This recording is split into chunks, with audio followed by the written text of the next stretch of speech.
What is this, some sort of dance party up in here? Welcome in, friends. It's Saturday night. We're trying out some different things. I was playing around earlier. I started to get the hang of things. Yeah! What's going on? What's going on, my friends? Let me see. Let me get straightened out here. It's raining in Nova Scotia, Pinky.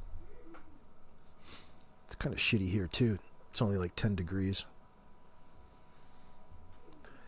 We had a couple 20-some-odd days, though, and sunny. It was nice.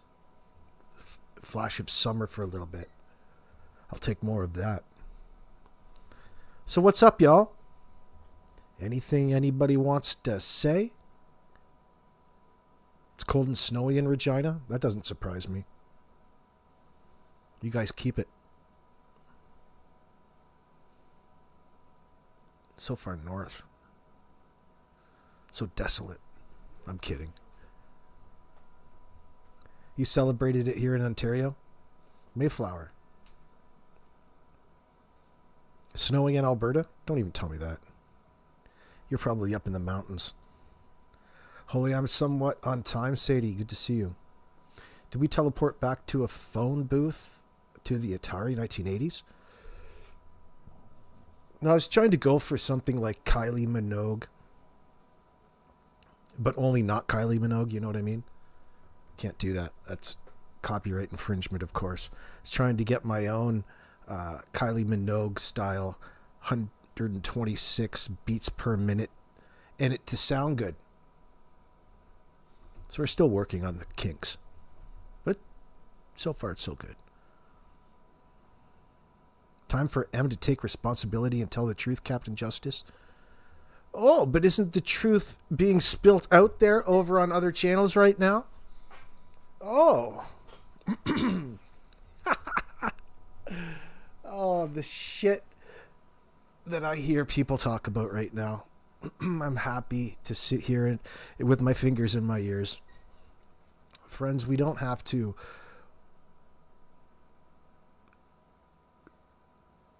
come to any conclusions yet. Anywhere. Keep your mind open. But consider everything that you've learned so far. We take that into consideration, right?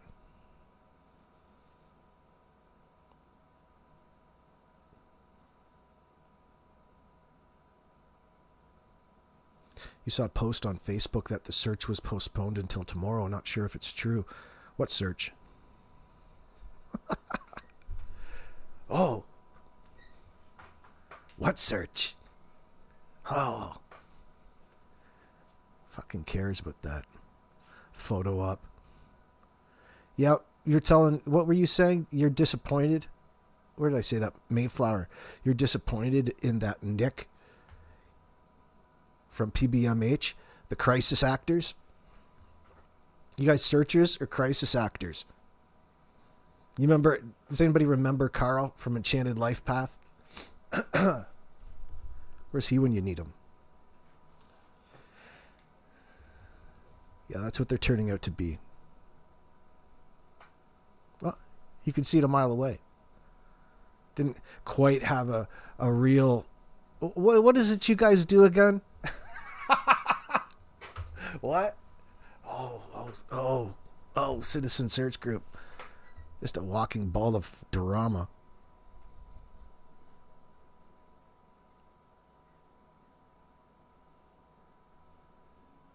Joyce, good to see you. Sunny and beautiful in the northwestern part of Ontario. Smells should be running soon. Are you still frozen up there? What was happening in Jack and Lily's life this time last year? It was that time between Jack and Lily's visit, Easter visit with Wade and Cyndy, and whatever happened to them on May the 1st. So I wonder what the atmosphere around the house was like. Was it still tense? Why is it old Janie didn't have an Easter dinner over there around her loving family? You would think that she would have hams cooking up in the trailer, the RV. Maybe some stuffing. Did she dare cook a turkey?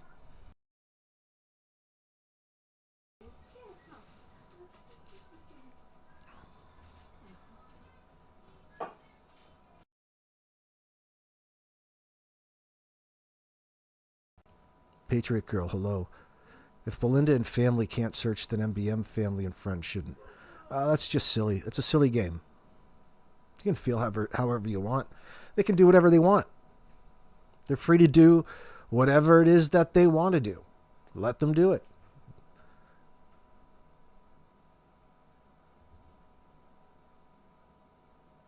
Probably cooking, but not a turkey. Probably turkey sandwiches. Maybe some sliced turkey breast. Do they dare use Dijon, I wonder? I don't know if they're that classy. Dijon's so good. An Easter Timu pot roast. I love it. That's so good. Oh, I knew there'd be some jokesters out there in the crowd today. Joyce says, nope, could hear the ground bubbling today and most of the snow is gone. You talking about the water moving between the rocks, that sort of sound, and the ice? Is that what you're telling me? The hell are you living up in Rainy River? Are you maybe drinking too much of the water? You've got Minamata. Just hearing things.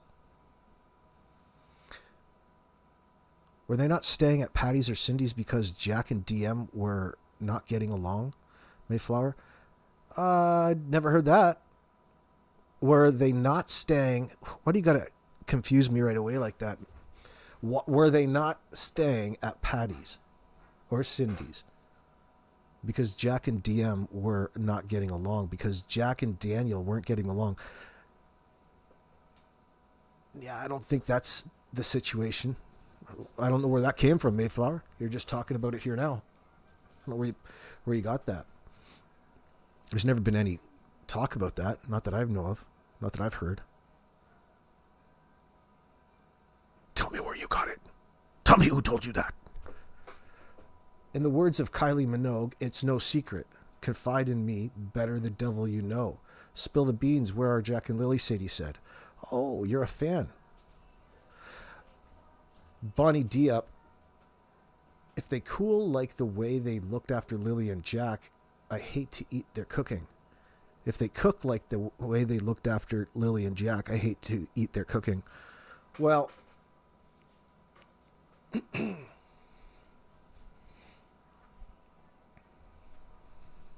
what are you trying to say? He takes pride in cooking his math, you think, Pinky?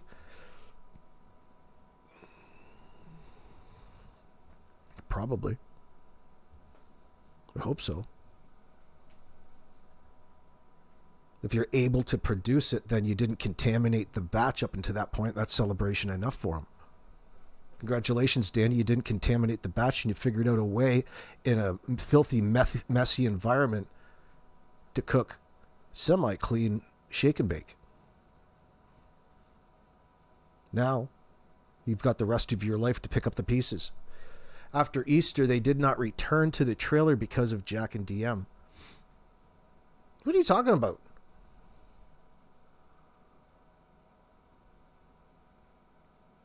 Yeah, they did. They went back. They went back home to Garlock Road, 1407. I believe Easter last year was on the 20th. Yeah, I think we're confident that they all got in their vehicles and went back home. Or what they considered to be home. Back to the trailer. Back to Janie's trailer. You coming in here telling me different, Mayflower? You're gonna have to show me some evidence. I don't even know how that could be a consideration, considering the kids were on CCTV the day before and they were getting picked up by the school bus every day. Like, oh, what? What? School bus was picking them up Monday and Tuesday.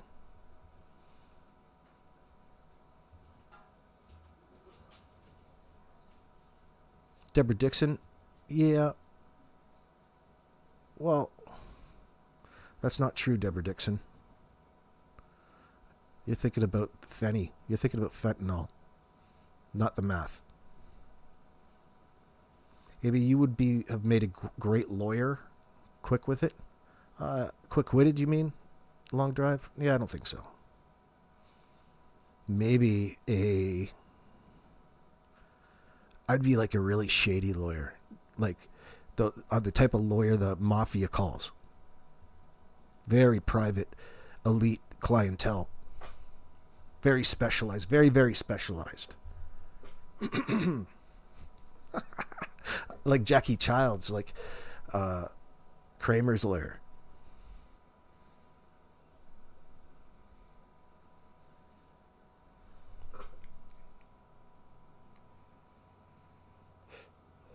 If we're fantasizing.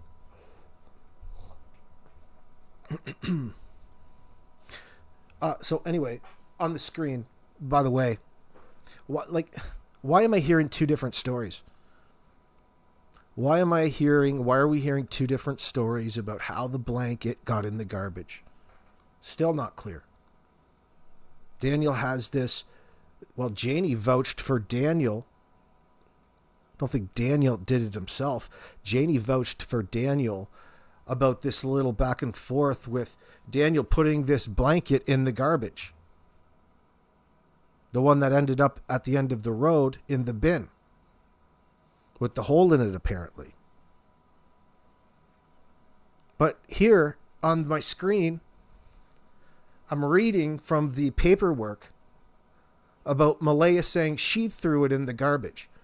Now, I hate to be a stickler, you know, but I feel that this is a bit of a contradiction, a conflict. I hate to be a stickler. I would be curious to know what their answers would be. Maybe that's a better way of phrasing it. Oh, we've got another issue, guys.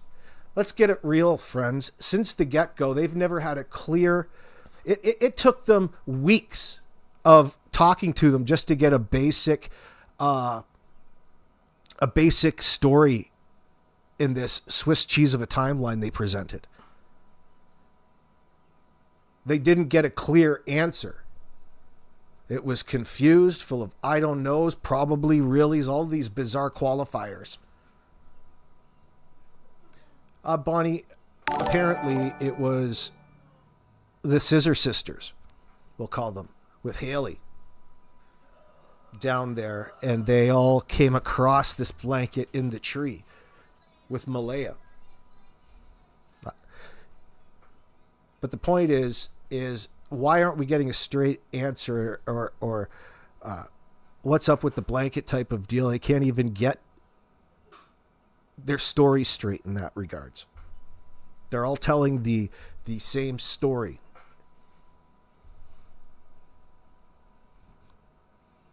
Patriot Girl, what were you saying? I think the kid's gone maybe after town during the night. And kids may have been moved. That's why the RCMP couldn't find the kids, in my opinion. They had to be gone longer. What are you saying to me then? Yeah, you're saying like the night of May the 1st? After... I've got a real fucking issue with that entire afternoon after 3:37. What happened? Because really, according to Maleyha, she doesn't know what Daniel did. Didn't see him till he woke up the next morning.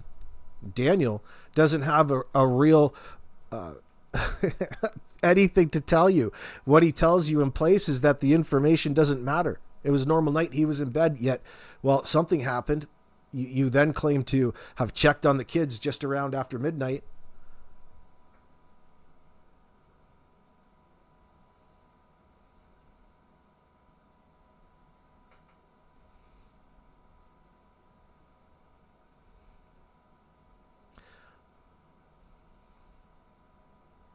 Who's talking? Peaches. Maleyha was awake. Daleen was a mistake. Are you rapping? The fundraisers are fake. Janie used a rake. Danny cooks everyone's shake and bake. That's not bad freestyle. Not that I did, but like lyrics. That's fantastic, Peaches. I appreciate that. Oh, shit. Oh, my God. And Danny having a videotape opening up the garbage bag with the blanket in it. My Lord. Helicopter Grandma, good to see you. Yeah, it's interesting how he dealt with it, because at first he denied and he came full circle, and then he's walking around taking credit for it as if he's the one that submitted the tip. He's responsible for it all. Well, we can believe you there, but not in the way that you want us to. If kids were gone that long, that morning, they would have been found. What are you talking about? Have you been dipping into the wine tonight, Patriot Girl? If kids weren't gone that long that morning, they would have been found. Ah, I see what you're saying. You're right. Funny enough. You're talking about how ridiculous their timeline is. They present it as though they had this 20-minute window, and within that window, there was nothing to be heard, no real information to be important. They just heard silence, and the kids were gone. They noticed their boots gone. Very observant of you guys.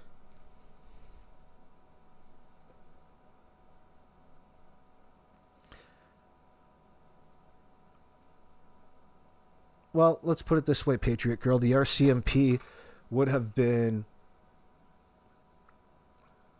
and were quite eager to rule out everything and clearing Daniel and Malaya's name in the beginning, and they haven't done that. The RCMP haven't come out and cleared anybody. Nobody is in the clear.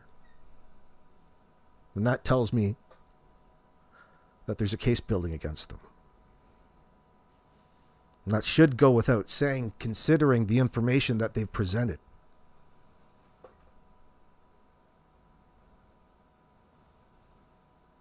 Peaches is continuing. Anita's a headache. Darren's got a steak. Cyndy's a flake. Chrissy's a snake. Cheryl's PR takes the cake. That's hilarious. Oh my God, Peaches. Yes, if the kids were gone or 20 or 30, they would have been seen by somebody. I see what you're getting at, Patriot Girl. Yeah. Yeah. You're relating back to the story in parentheses in that sense. If that was actually, and it was actually a real scenario and it happened like that, and the kids were out there, they would have absolutely been found without a doubt. Would have been found by the parents. Too cold for any kids that I know to go outside, especially with no clothes on. It's not the first thing kids want to do when they get up in the morning. How the hell could you sit around in bed, dozing in and out of sleep, knowing full well that the kids are out in the kitchen rooting through all of your shit? That drives me nuts.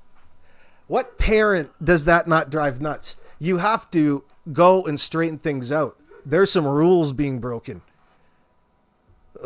There's no way that you could stand more than 10 seconds of knowing something was going on behind your back without getting up and just getting the kids something to eat and dealing with it. Even parents that are drunk and hungover deal with the children better than they dealt with them that particular morning. So you want us to believe that they were out there engaged for over an hour and a half. Well, fine, but I don't believe it. I don't believe that. The whole clothes and the routine before bed doesn't sit right with me. Too wishy-washy. They haven't been straight about what it is the kids were even wearing. They contradict. Daniel says it's not true.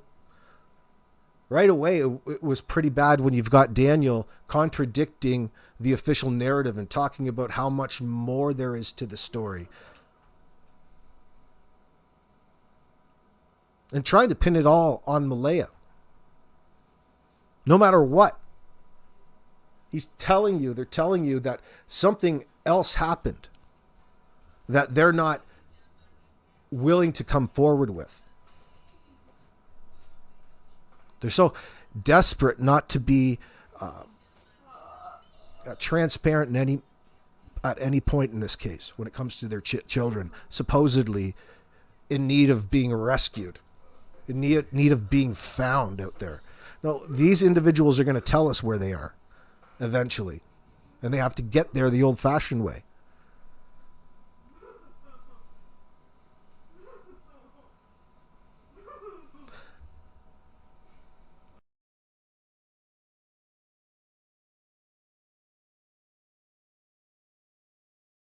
I'm just hearing where she said it was. I'm correcting her that it was the Lansdowne Road. The only time that I was here to have any part of the blanket was when the cops, RCMP, came here and asked about the blanket to Daniel.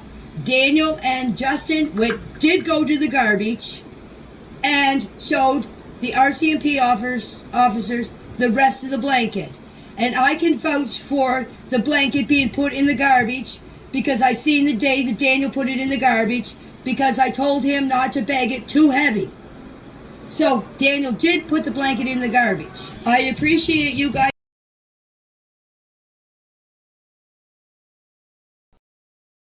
Well, if you're to analyze the words in the statements, friends, that's a clear contradiction.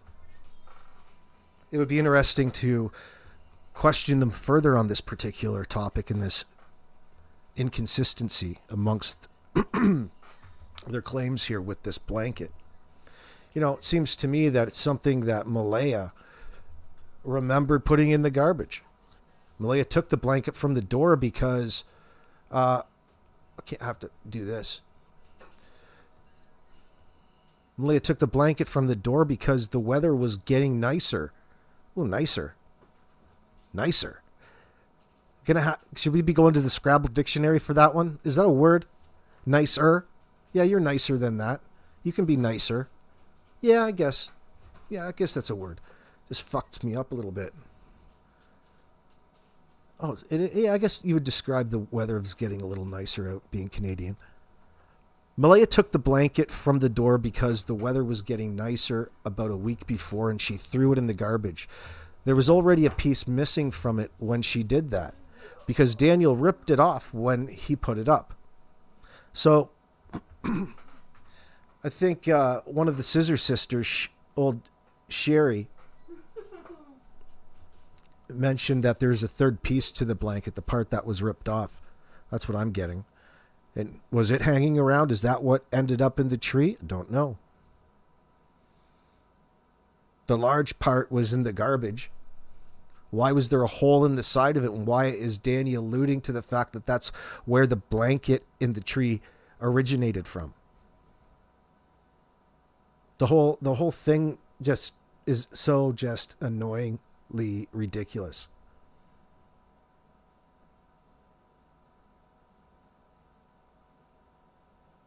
Helicopter Grandma and DM said someone opened the garbage bag and pulled the blanket out at the bottom of the bag. Well, out at the bottom.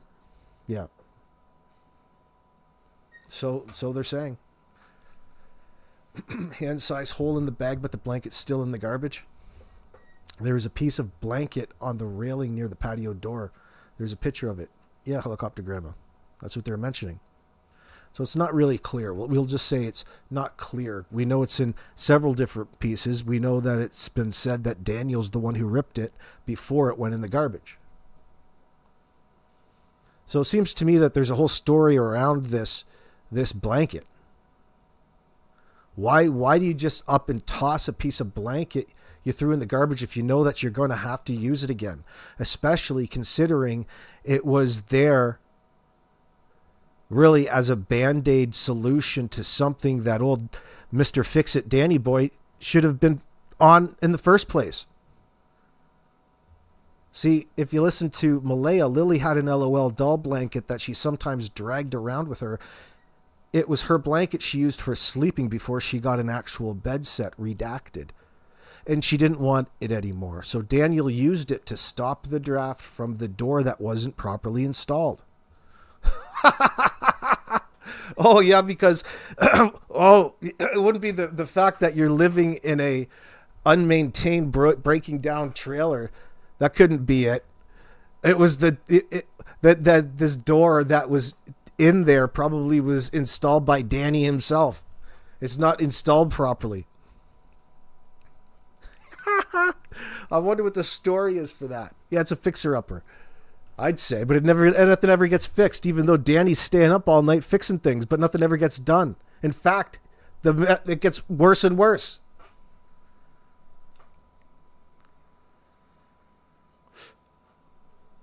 So as you can see, even though, and I'm sitting here minimizing it, even though it's a conflict and a contradiction, inconsistency here with this story amongst them, there could be a plausible reason for it.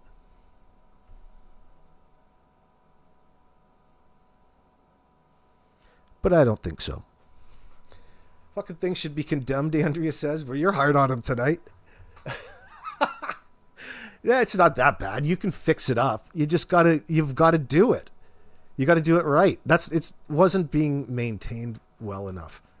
But it's not like, well, I don't know what it looks like inside, but I'm sure anything can be fixed in that sense. Let me leave my business card on the door.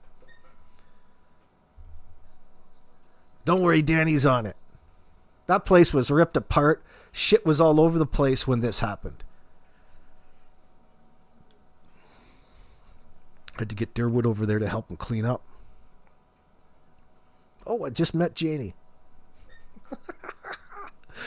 They're so intertwined with everybody that they're dating and banging.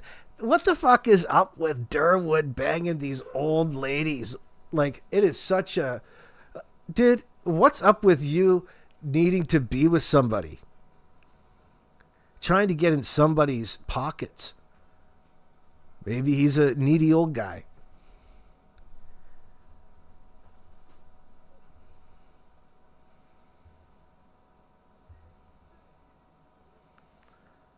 Peaches is saying Christine is apparently in Lansdowne and offering to pay people for information.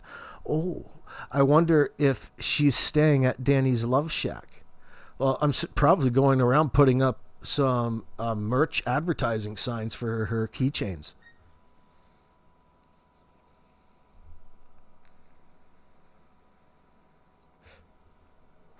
Brian Sutherland, what's up? Sadie, why do you need to vomit?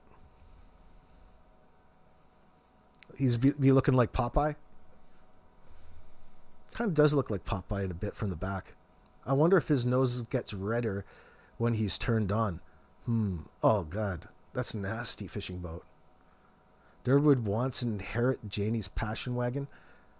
You probably get one just like it. They have matching ones.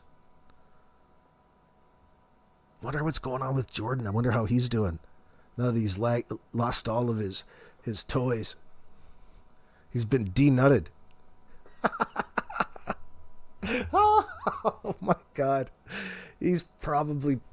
I wonder what he's up to. I'd be curious to know. Probably doesn't want to talk about it. Wonder if any of that shit came from over at Danny's. Maybe he was running some sort of library where you could stop by and rent a weapon. You want to stop by and rent one of these samurai swords? No problem. Well, Durwood could thank Kent for the RV, LOL. Absolutely. Kent will hook you up.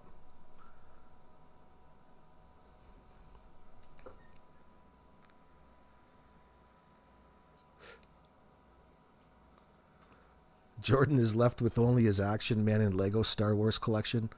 Well, it's expensive. It's a collector's item, isn't it? Lego can get pretty pricey.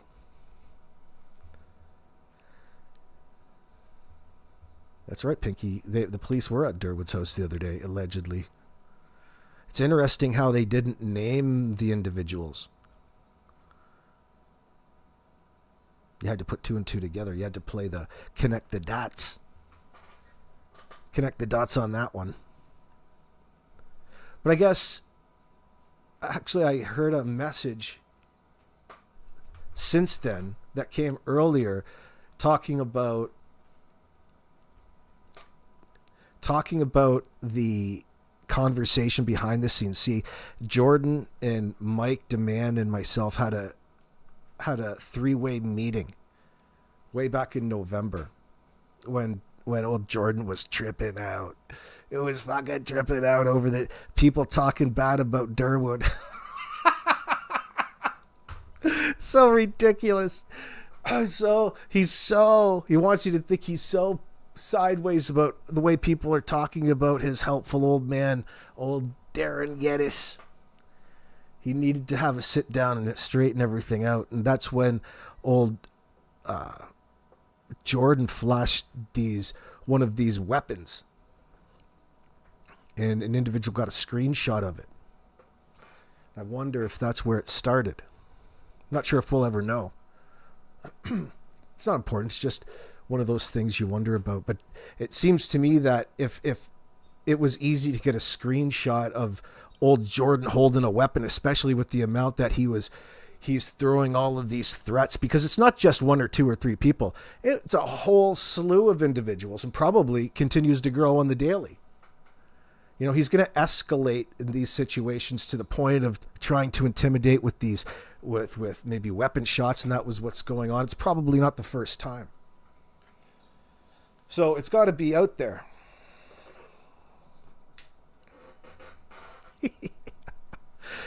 It sounds like old Jordan needs a gun safety course. You may as well have just got your hunting license, bro. Oh, shit. You're going to have to get it one way or the other. Oh, shit. Poor bastard. They took his bows. A couple of longbows in a compound. I mean, they're more than one. I mean, he was probably into, bow hunting and targets. That's cool. Nothing wrong with that shit. But the problem here is why can't you just follow the rules? Like, why did they come in and have to take all of these things that they claim could have possibly hurt people? It sounds to me like they're concerned with what his behavior at the time. Could that be the link to all of these particular threats that he was allegedly, well, we know that he was putting out. We can say that, but we can imagine just how many. Only he knows. And the reasons why he's doing that in the first place. What sort of anger and rage issues are you holding that motivates a person to do that? Yeah, Karen, is it just because of Jordan's mental state? Or is there more to it? We know he's weak already and soft. Right? He's got to take stress leave. Like, how stressful is your job to begin with, you old crazy bastard? You had to take stress leave? Was that just a line? I want to believe you, Jordan, but I'm keeping my mind open.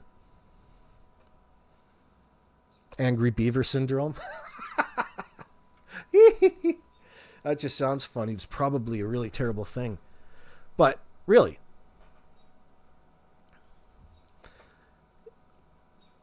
we still don't know the details of it. We don't know,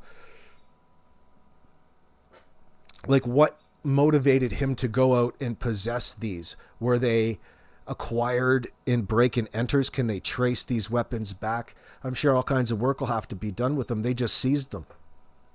You know, you got to do the investigation on the weapon, rookie cops. You got to search the serial number. Is he shaving off the serial numbers from the sawed-off shotgun? Was it used in any robberies? Can they match it? They've got to find these things out. She'll probably want to take the credit, Captain Justice. But it's not just Anita, it's before that as well. Anita's just on that list.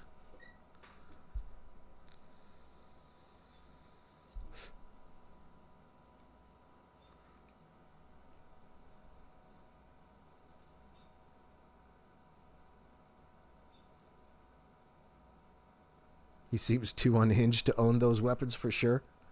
Well, where was he obtaining the ammo? How was he acquiring the ammunition if he's not allowed to be possessing these weapons? And that brings up the next question. What is the reason as to why, assuming there is one, that he's not allowed to keep these long guns and these weapons? We're only assuming they're not registered, or he's not allowed to have them. There's could be numerous reasons for that. Any one of them is just as interesting.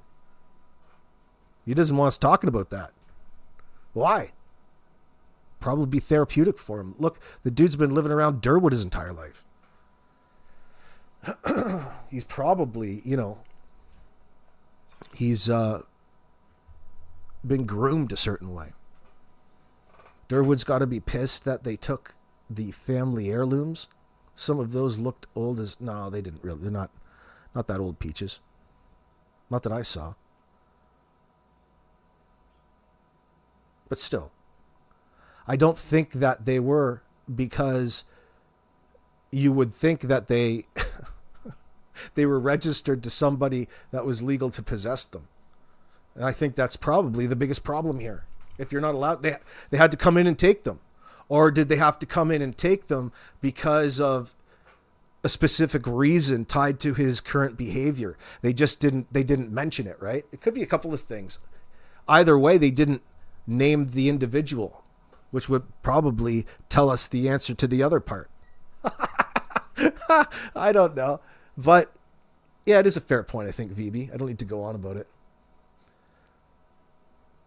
I feel sorry for him because part of my brain is fooled into thinking that they were just his heirlooms, and because he's gone downhill psychologically, they've just decided to come in and take his weapons to revoke all of his FACs and whatever, and come in and just start taking everything that they think he would be able to grab in order to hurt and carry out all of these threats of violence that he's on record sending around to people on the internet.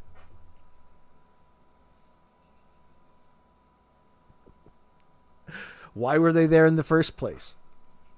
We don't know. I want to know. All because Jordan thought he could be the next Power Ranger with his arms. He was almost a Power Ranger. He probably has a suit.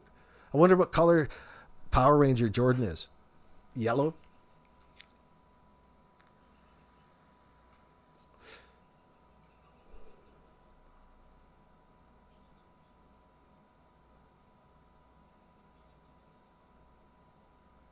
Lori Green, you're saying there's been so many so-called relatives talking to content creators, telling stories, but not one doing a live police appeal for the children. It's all fake. Yeah, you're right. Probably right anyway, Lori. I'm with you. He obviously is known to the RCMP and his videos are delusional, mentally unstable, in your opinion, Helicopter Grandma? Well, I don't know about that.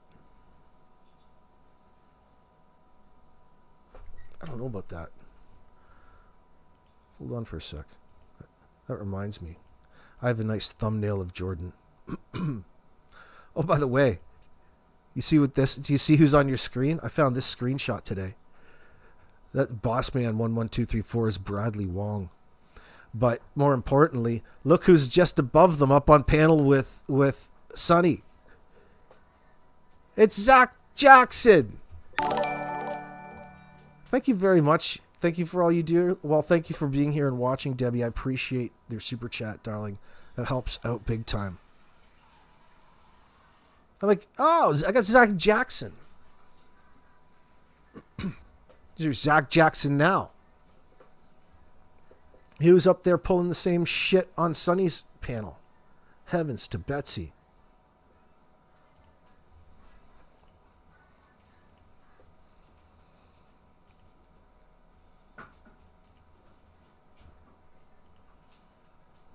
Hold on. Where did we go? No, I need to open up something. I'm trying to... Oh, there we go. Where's the one with Jordan? It was funny. Right here. Yar! Look at this. We're LARPing. We're LARPing like Jordan on your screen. This is what it's like out there. They're the party bus, and he's got that little pond back there. And he's swinging his katana around. What do you mean, obviously he has mental issues, Pinky? I don't know. You're saying obviously he's got mental issues. Are you saying that that's the reason why they came and took it? I don't know.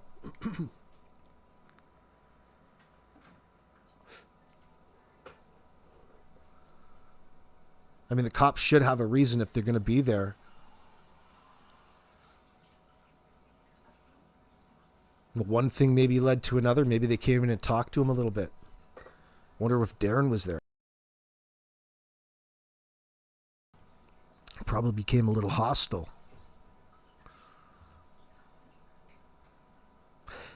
It had to have been something else in my mind. It has to be they were there for a particular reason, and as procedure they'd ask him if he has any weapons in the house, but they should know if they do or not, because he would have been registered and they would have been prepared before they came there, right? They would have known all of this shit. Situational awareness.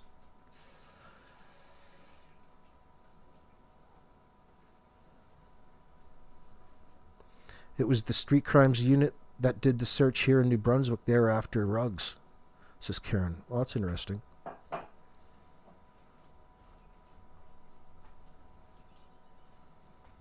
These guys in the dope game, it's really hard to believe. They're their own best customers. It must be a small group of them if it is, because they're not making any money. You know, that's the ridiculous part. You guys would be getting high on your own supply. Where's Peachy? Add that to your freestyle. Thanks for doing the heavy lifting, Sadie. Mr. Hemi, good to see you. I thought it was said there was a search warrant for him, Jordan. Are you saying Jordan? Yeah, I don't know. When you hear somebody say that, it's probably not true. Like, how the fuck would they know in that sense? Usually they apply for the warrant and then go carry it out right away. They don't go out and talk about it first. Well, we're just waiting to go pick up Jordan. No, doesn't sound right. Somebody must have ratted him out, you think, Brian? It's probably all the fucking talking he was doing across the internet. All the calls that are coming into the RCMP tip line. You thought it was in the news article? Well, they didn't say. Helicopter grandma. Well, they would have had a search warrant, helicopter grandma, in order to carry out the raid that they did. So yeah, there would have been a warrant they carried out there. They're carrying it out, a search warrant. That's what led to the seizure of all of these accessories, these rifle accessories. So it looks to me maybe that he was selling things, reselling things on the internet. You would think. Maybe he's got pieces. He's advertising it up on eBay. Who knows?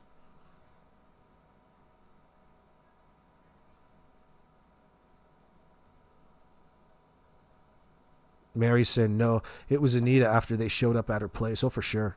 I would expect so. It's probably that day that she went in and met them all at McDonald's. She's the not-so-confidential informant. Karen says the RCMP probably have an undercover cop in Daniel's circle of friends. You mean already? An insider?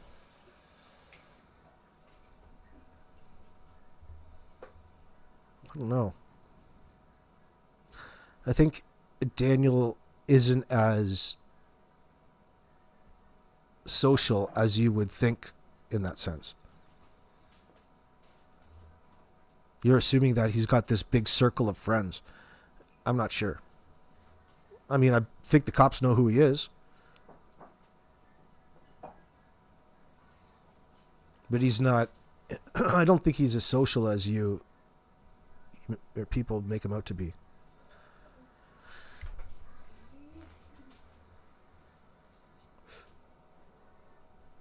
Yeah, you're right, Peaches.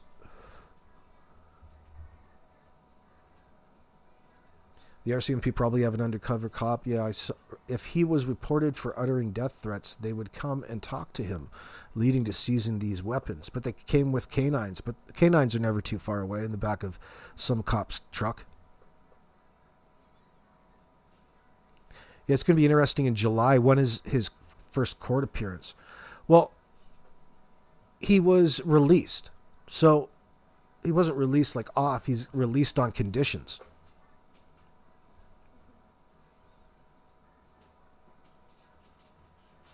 So it couldn't be too heavy, I would expect. Like, what would be the threshold in order for them to keep you in custody? You would have had to have been, it would have had to have been about a particular violent crime, I would expect.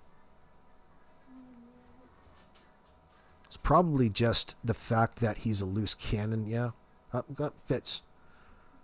I wish you could trust what he said, but you can't.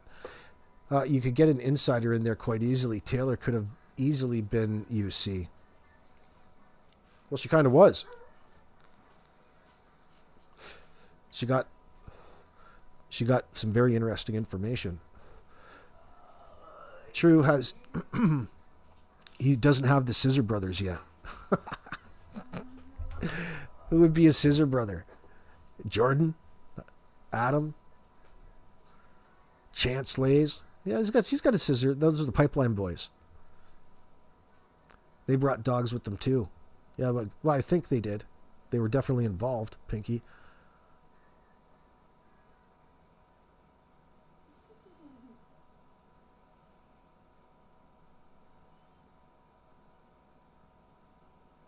Why hasn't Anita been on Mike Demands lately?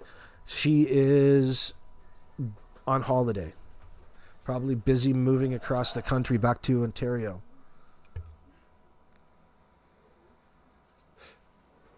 She's probably out on a yacht with her dad's relation, John Gotti Jr. He's still in prison. His yacht's still out there somewhere. No Mercy Hayden was in court this past Monday, reckless driving and trying to outrun a cop, charged before the disappearance. Probably he's trying to get to the liquor store. Close to closing time. Lori Green says, now who in their right mind would threaten someone and no doubt heard Anita on mics would still keep weapons in there properly knowing that you could get a visit from the cops? Well,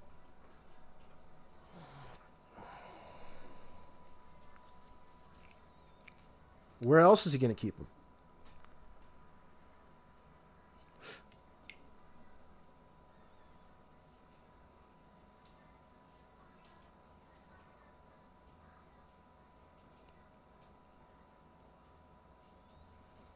Cool J says Daniel's expecting Mr. Big. They have to use another method for him. Just get him all fucked up on some whiskey. Take him out to the nudie bars.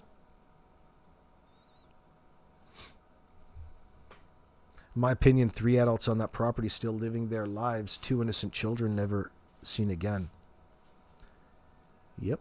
They're all lying there too, by the way. But you know that. Him keeping them after that indicates the intelligence level. It's that simple.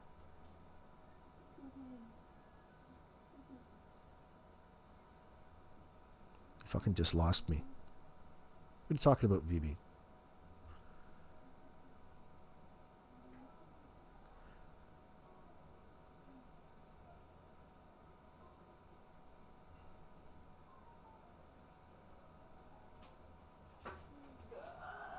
Don't let it get to you too much, Shannon.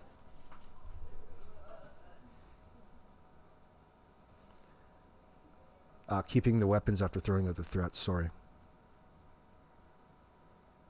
I see what you're saying.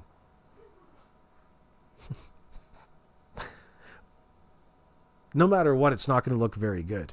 Like, whatever the truth is, it's going to make him look stupid, right? I'm expecting it to be like that. Like, he wasn't... I don't want to... So, on one hand,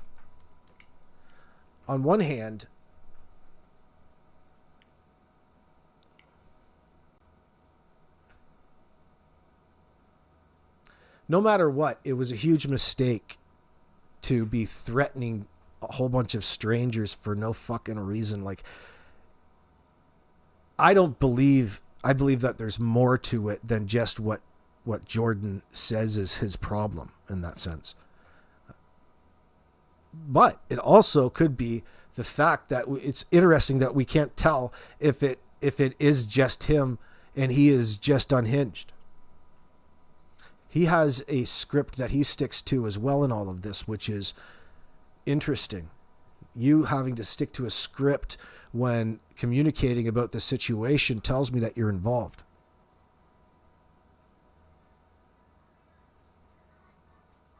I like to, let that be my carte blanche into speculating away about all the reasons how. Don't worry, everyone, Peaches says. I'm sure Daleen will have his back. They have a little long-distance age gap romance. I'm not even joking. Jordan and Daleen? Age gap romance. Well, how old is Daleen? Jordan's like 33, isn't he? How old does she have to be? Like 75? 80? Whoa, Jordan. That's a real May-December relationship.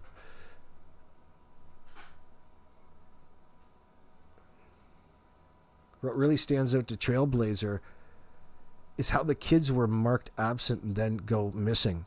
Right, trail hikers? You know what I mean? Something was going on at 6:18. Malaya doesn't want to discuss. The whole reason the kids were home to begin with, a cough isn't good enough for me.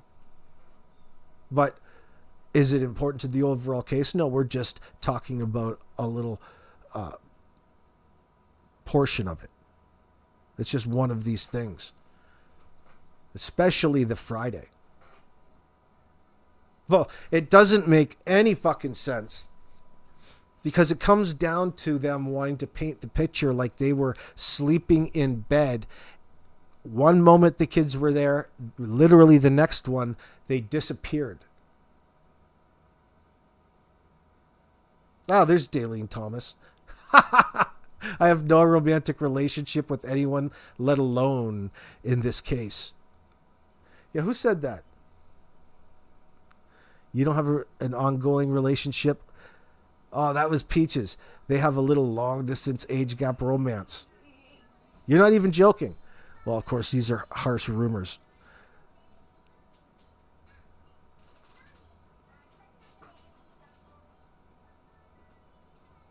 Home from school for more than one day, but well enough to be going out and doing errands. Well, they were towing them around all day, right? It's hard to take that. It's hard to take what Daniel says because people want to, maybe it's a bit of a distraction. He wants to admit to Lily having a black eye from something that happened while they were, at Patty's house on Wednesday. Why isn't that mentioned in the paperwork? That seems like a fairly significant event that happened. I wonder why he didn't tell the police that.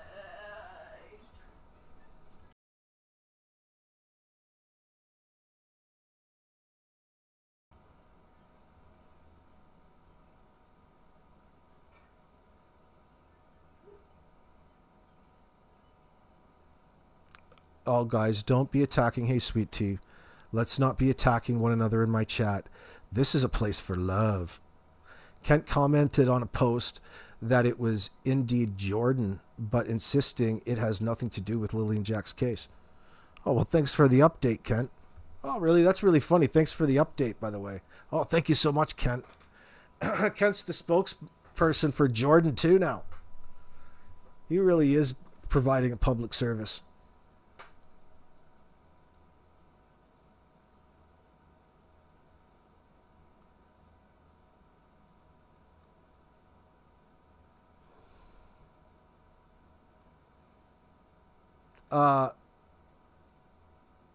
You guys coming in and coming after Daleen is hijacking my YouTube live chat in order to distract away from things. Please, if you want to harass Daleen, go do it privately.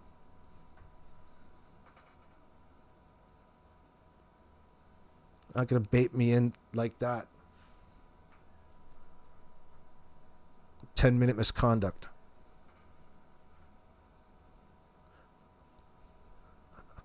You tell him, helicopter grandma. Oh, shit.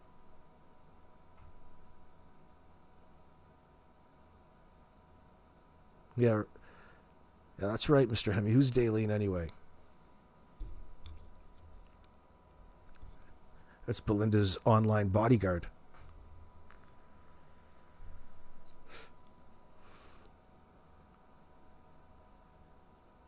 Peaches, me too. Don't start making too much sense. You'll be called stupid too. What are you saying? What are you saying, Peaches? Where is me too? How come I don't see you? That's the only person I've seen confirming it was Jordan so far. I'm not so sure Durwood would have been happy about that. Shannon, thank you so much, darling. I appreciate. Thank you very much for being here. It wasn't a bait. It was an honest question. I even seen her in a few lives. Well, me too. I'd never seen you here before, but welcome. I appreciate that, Shannon. Daleen's coming in my chat, probably with the sock account, making it look like she's a victim of online cyberbullying. Hey, you guys are just mad because she's in such close proximity to Belinda Gray, your idols, your false prophet, your god. Everyone needs a bodyguard, apparently. I don't know anything about Daleen, Sadie says. No, neither does anybody. You guys follow her around? She's already everywhere, bro.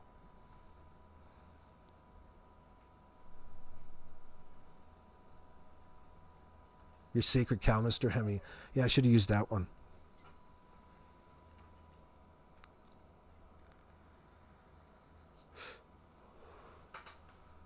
Well, don't be so rude in the other way either, helicopter grandma. You chase her away. The amount of hate I get, I need a bodyguard, says Shannon. Well, if you're up in that Facebook group for any amount of time, you'll probably feel that way. That's why people get in these little cliques, in these little groups to begin with, because they need some support. They need to foster that in order to attack their enemies that they develop online. It's a vicious cycle. It happens. Okay, me too.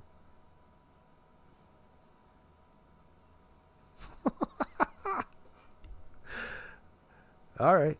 Well, you got a fair enough. Hey, I'm not saying your argument isn't fair, but it's not for me to judge and determine. I'm trying to make my chat a comfortable place for everybody, even if I sound like a bit cliche in that sense. I just say it for the algorithm. It doesn't even actually mean I mean it.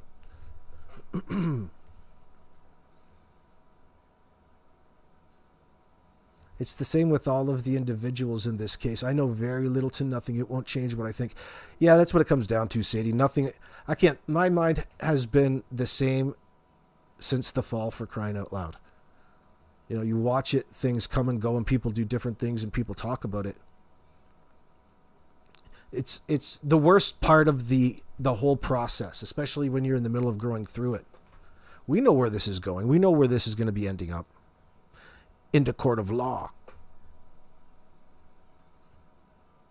But there's a certain stretch of all of these cases where people are in this limbo, where they don't think anything's happening because they're become accustomed to talking about it and wanting to get psychologically to the next step in their minds and want answers and updates, things that they're not entitled to. So it's a lot of waiting and hearing the same old rigmarole said a bunch of different ways, especially from law enforcement in that sense. Now, there's exceptions, but the naysayers will come out and say nothing's happening, when in fact, it's quite the opposite. What the hell do you think they're doing up in there? It just, you know how the federal government works. You know how the government works, how slow. It doesn't matter imagine if we knew all of the little things that they were doing on the day-in-and-day basis. It would become a thing to nitpick them to death. They wouldn't be able to do anything right. They need to be left alone to finish their work in the investigation. And when they can't rely on any, when it's we'll say an illegitimate situation where they're perpetrating a hoax would be a better way to summarize it. They have to go about it a certain way. And in combined with all of the forensics and the testing, it stretches out to at least a year.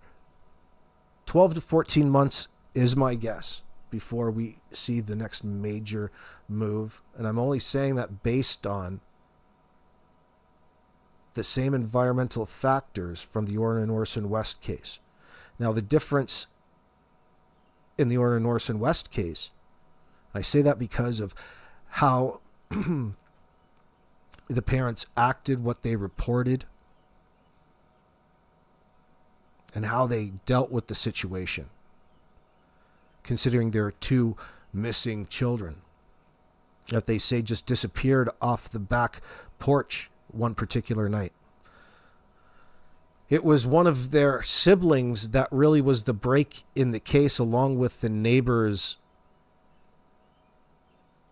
Mike in California City, shout out, and him showing number 1 AV Watchman that video in the 24 hours to discredit the claim by the parents, because you could see all of the activity outside. You could see through the fence, especially with that particular camera, and the night didn't play out as the parents portrayed. But even in those situations, people out there and naysayers want to say that nothing's going on, it's not fast enough, it's just that the investigation, they have to go and build that timeline before they come to a determination to make that move. It's the nature of the beast.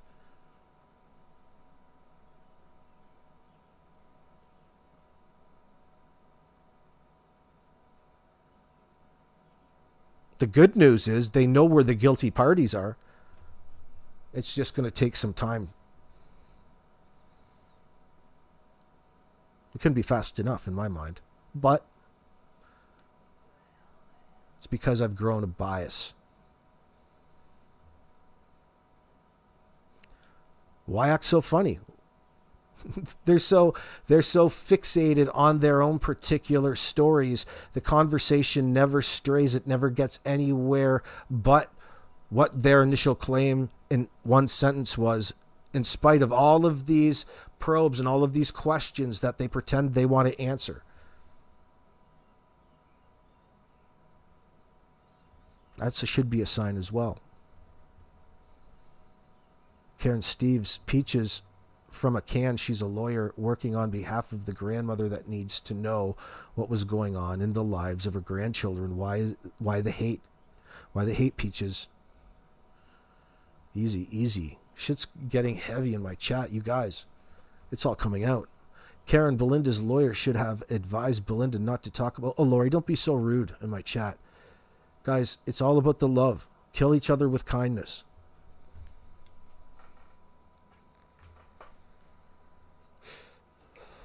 Peaches, thank you. Peaches said that she was not going to continue deframing. Do not try to goat me into it. That's finial. That's so funny, dude. You're fucking funny. Like I said, the RCMP do certain things like arrest on the 1-year anniversary or Mother's Day, Mary says.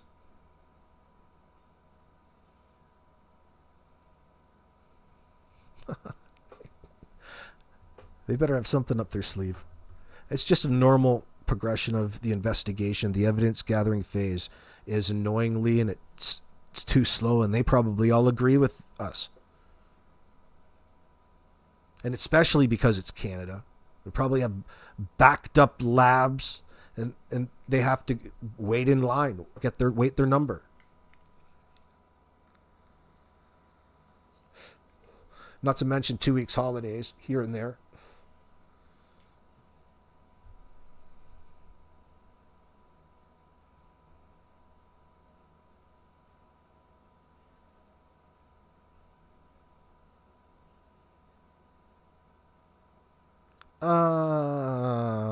Well, first of all, I don't think that that's going to be a possibility, Karen. Think about what it is that you're talking about.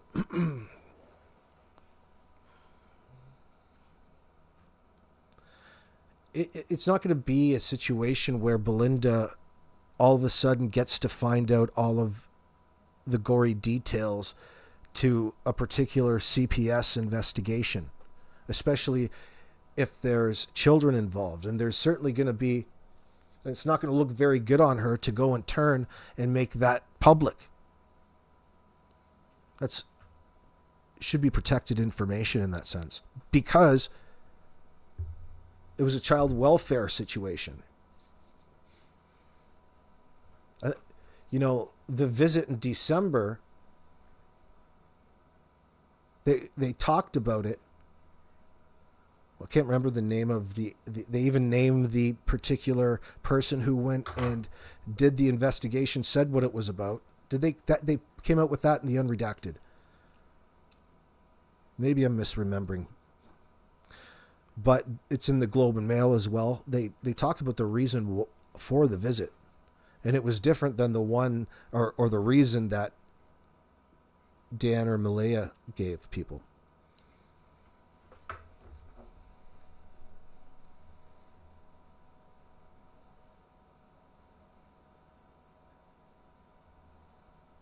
A helicopter grandma, you're running away. Need to leave for a minute. I have to light my incense. Oh, is it patchouli?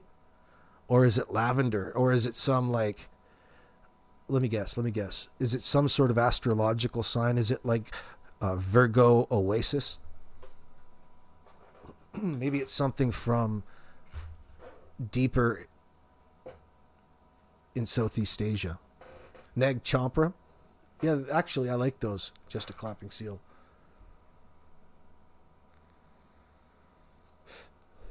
You ever see the crazy ladies at the factory in India where they roll that, and how crazy they are because of the heavy metals and the toxins that they take in through their skin? It affects them. They all of a sudden have googly eyes. They got blue eyes, like one blue here and one blue there, and all kinds of weird features.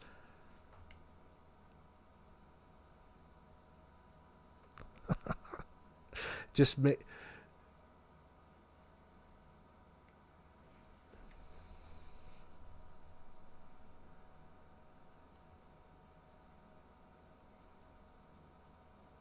Bog-eyed fish, VB?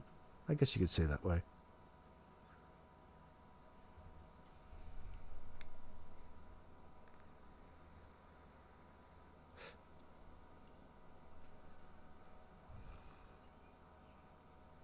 RCMP always have something up their sleeve, says Cool J.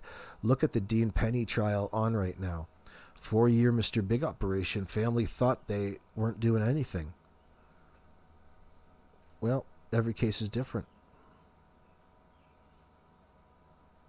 You want a Mr. Big if you believe that you can coax an admission out of him. I wouldn't be very confident about that. You don't need it.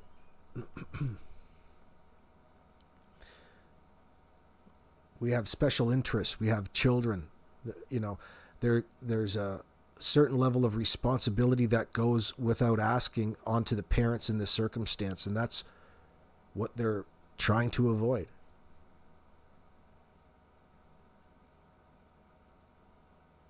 If it was another adult, it might be different.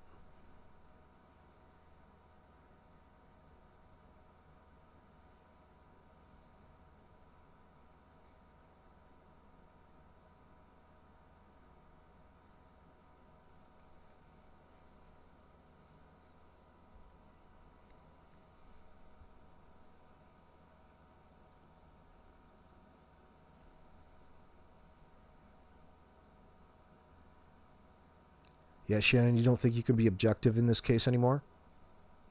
You're not the only one. That's okay. It just comes with learning about the case, the information. Think about how different of a mindset you are now after everything that you've learned and things that have went on. You've learned a lot. You've come a long way. You might not think you have, but it still comes back to the same sad conclusion, which is no matter what, Daniel and Malaya were responsible for the safety of Jack and Lily. And they're satisfied with the nonsensical story that they gave the world in the RCMP. And they're not wavering from that bullshit claim, and they're going to be dragged into court, and they can get on the stand and try to convince that jury.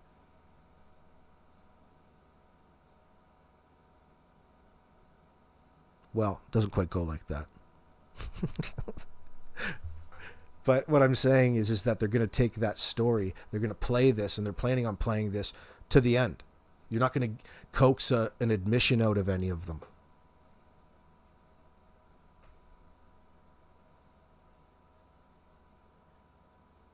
Or a confession.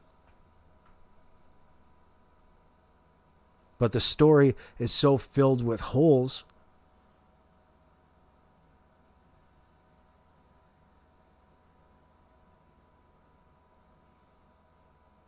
to the investigators.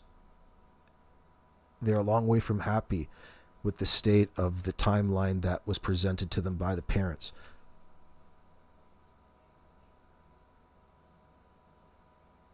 Yeah, you're right, Trail Hiker. DM and MBM had a duty of care to look after Jack and Lily. They failed in that. If I was Cody, I would take action against them and Janie, but that's my own opinion. Well, let's figure out what happened first. Let's get to that point. Afterwards, you can do all of that.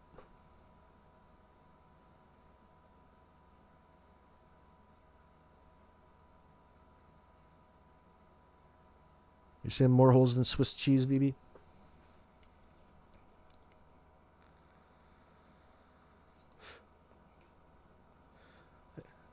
Yeah, that's a good generalization. But we don't know anything as to what went on that particular day. Just what they had to coax out of them through using their electronic devices, bank transactions, and their Google Locate.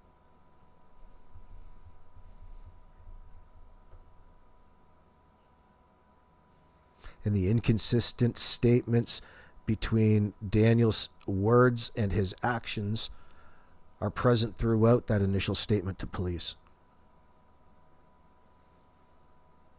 The story, in its simplified version, when you ask what and where the hell the parents were during this time period in which they want us to believe the kids were there and then they weren't, it's something that they can't change. And that's the real focus and the real concern, I would think, psychologically in them, because they know how flimsy their alibi really is. And that terrifies them. So anything is, talking about anything other than that is just worth it to them, because it's a distraction from the obvious.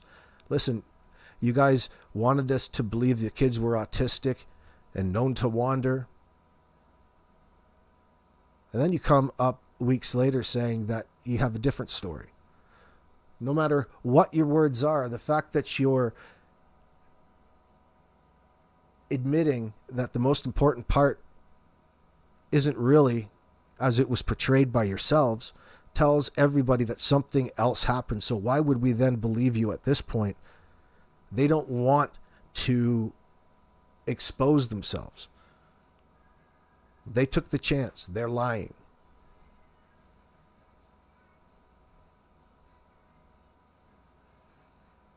But none of us are ever going to be in a position to further question them in that sense.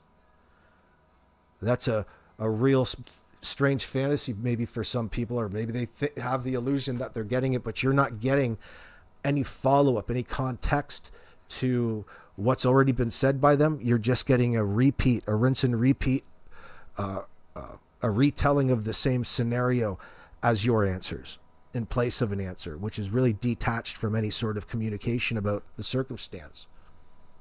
And you really get that sense when you're communicating with them. Now,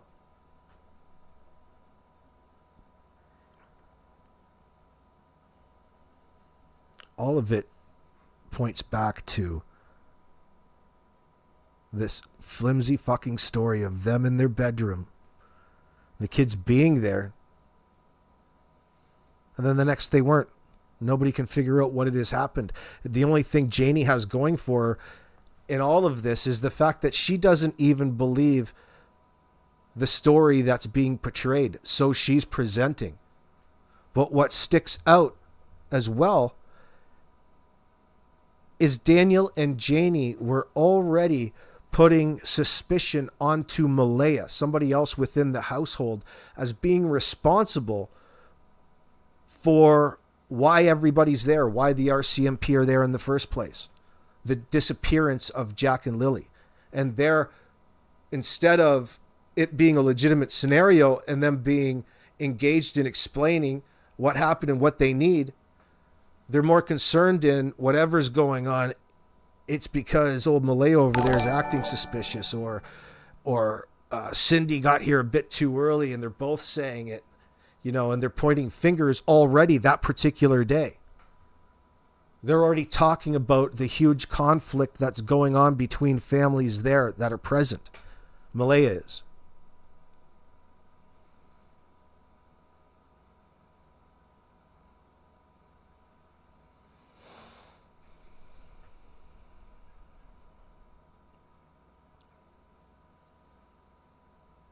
VB says, we have it an air tag in our cat's collar, and it was fun tracking where that little furball went.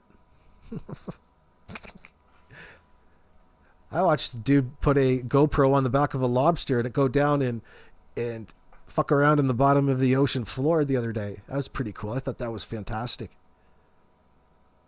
How the hell did he get that back, though? I had to wait to catch that lobster again.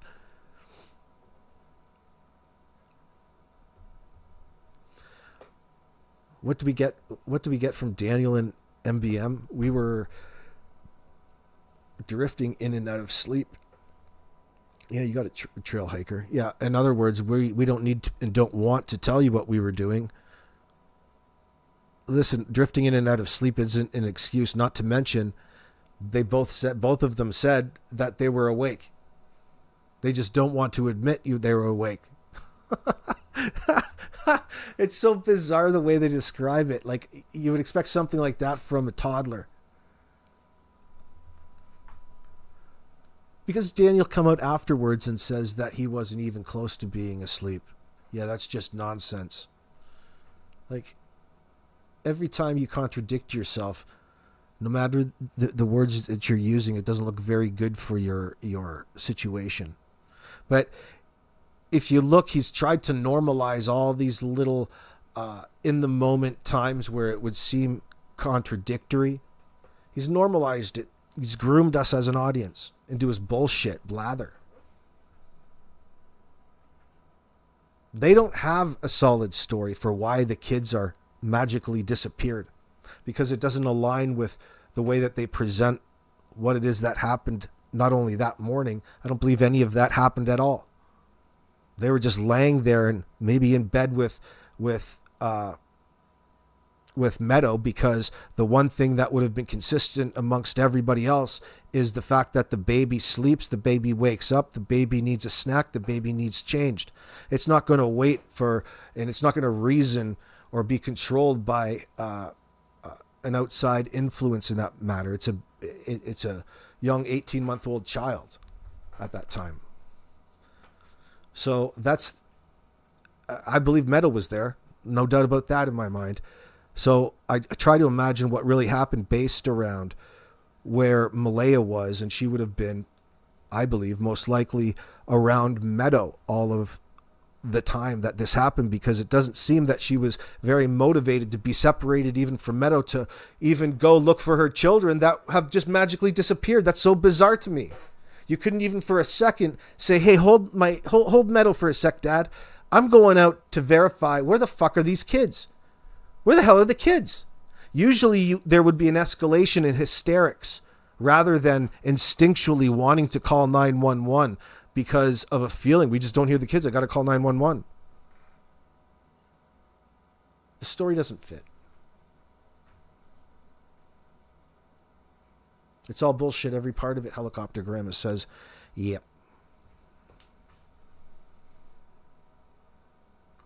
And repetition is giving Janie those guilty knowledge vibes. At this point, at 1 year in, it's all they can do is repeat their same story rather than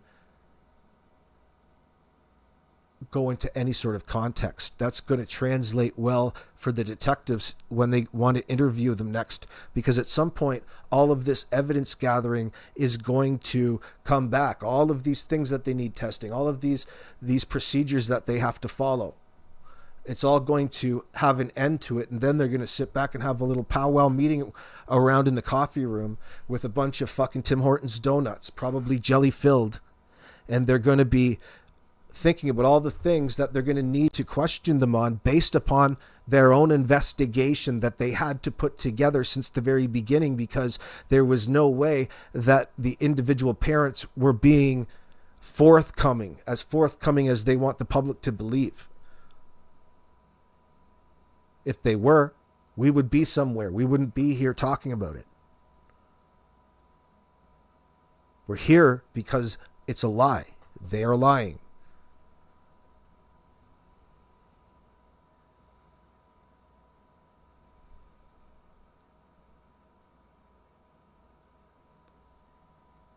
When that day happens, I would have loved to have been a fly on the wall or back in the back running all of the CCTV and the recording footage. I wish I had that job. I'd be like, oh yeah.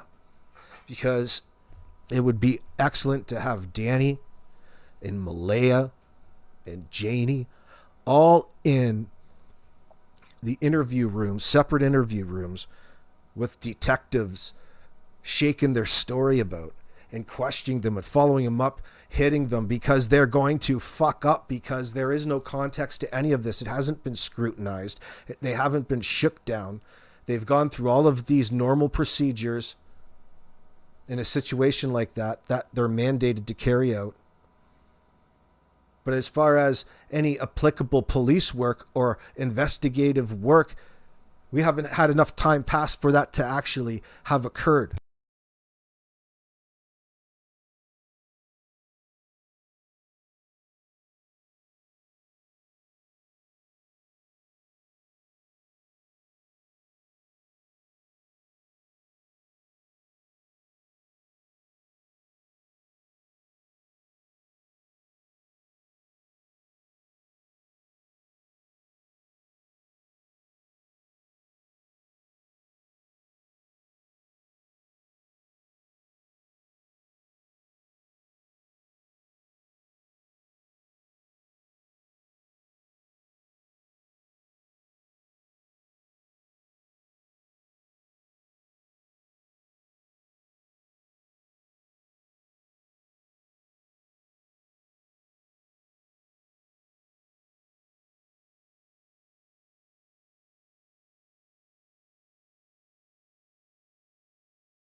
Can you hear me? Testing 1, 2, 3.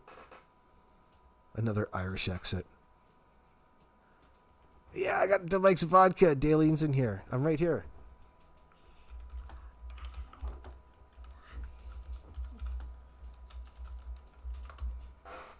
Testing 1. Now you can hear me okay. I don't know, for whatever reason, I think my cable in the back of my mic kind of was loose and then it got pulled out a little bit. But everything was up here still bouncing. It's not like I don't notice. So I just had to replug in my microphone. I wasn't saying anything that important anyway, I don't think.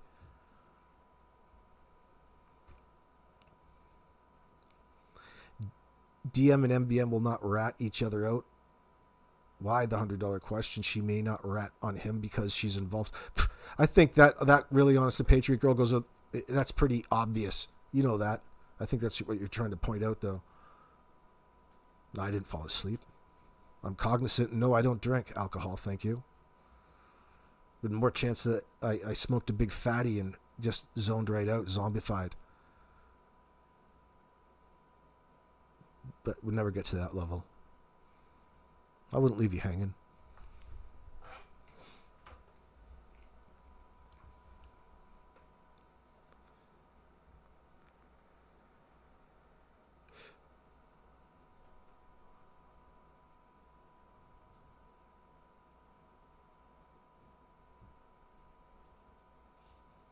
Where did I leave off then? Hold on. I want to see the body cam footage of Janie and Logan throwing hands on the driveway, just a clapping seal. I was just talking about that. That'll be good. At some point, I agree. Like I was saying, at some point, Janie, Daniel, and Malaya will have to be further questioned after all of this investigation that they've had to do in the background that has been occurring comes to some sort of conclusion.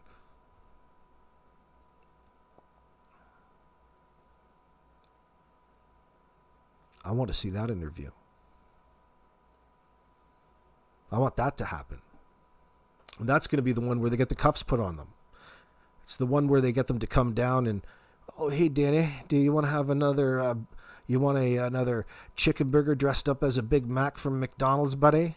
Maybe I can get you the XL Diet Coke. Be the last time you sip it on that.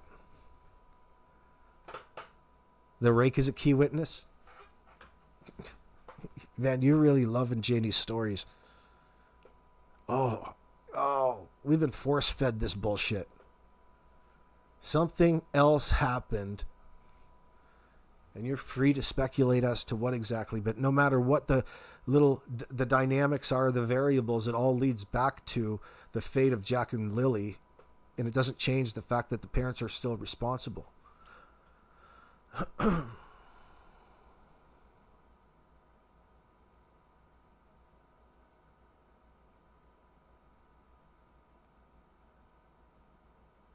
You want a Tucker interview?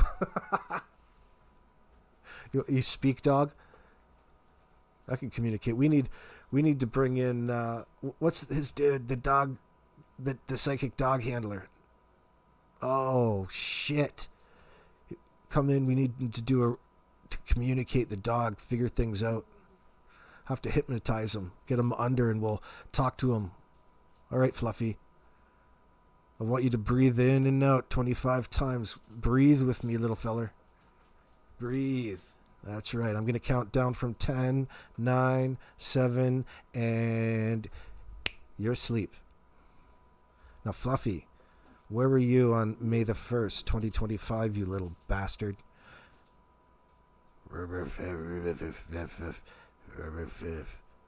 Fluffy says he was locked inside the nastiest, fucking broken down, rotten trailer in Nova Scotia. I can talk dog just like that. What is that dude's name? It's some funny fucking name. He had a whole line of dog products too. The Dog Whisperer. It was all available at Kmart and shit. Fluffy needs therapy because he'll never be the same. He does. He does. Holy shit. I wonder what life was before all of this happened. Like, it couldn't have been that much better for Fluffy in there with Janie. Like, she seems a bit high strung. And let's talk about it, because what was going on and occurring, it wasn't an ideal situation.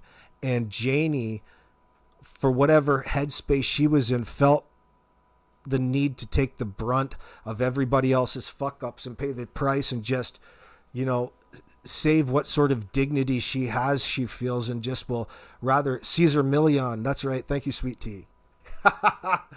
It just took one for the team, and she's sitting out in the driveway in this RV, and she's making the best of it because she probably feels like learned helplessness. Like everything is outside of her control and not up to her that's going on in her life. Like, she birthed these freaks, and now all of these bad things are happening. She wants to isolate herself away from that. But she doesn't want to talk about it, right? Like, but there's a story there for sure. There's a story there that she doesn't want to talk about. She acknowledges it, moves on.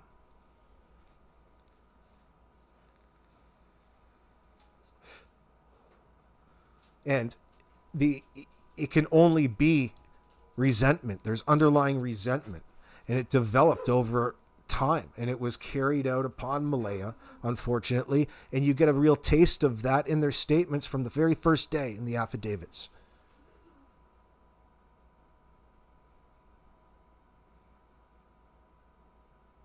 And obviously, Jack and Lily are an extension of Mom.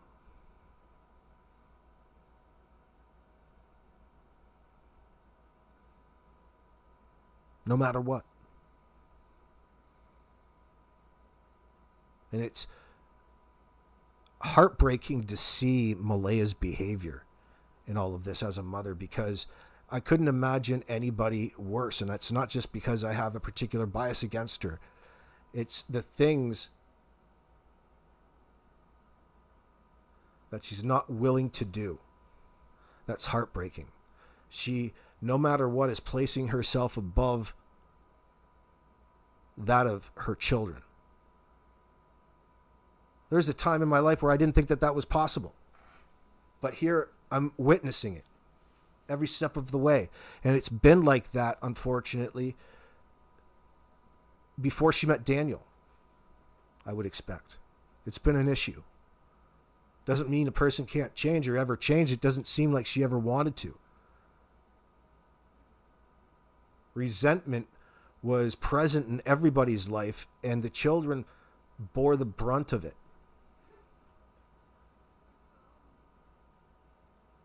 And Jack and Lily were a victim of not having anybody around them who loved them. They were all removed from their lives.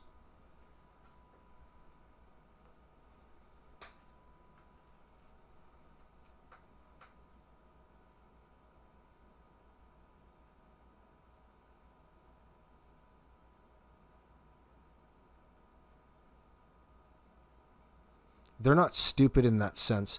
They know why it is that they're lying. They know why it is that they can't tell what really happened. They're all in this, tied to this story, this bullshit fucking story. Janie's tied to it.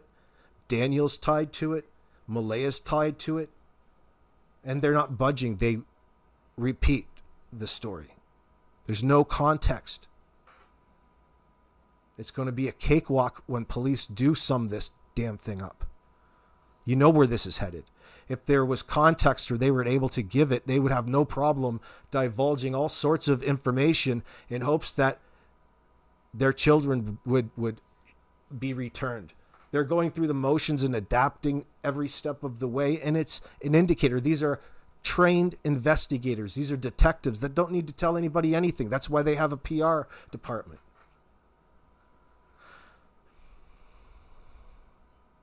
It takes so long because of the very unfortunate, sad circumstances we've just talked about. That's terrifying. That's like a child's worst nightmare. Could you imagine? Only they would be able to understand the horror of truly being alone in the world. Nobody, even that had love for them, knew that they were in trouble at any one point in time, and they were made to look and feel that way.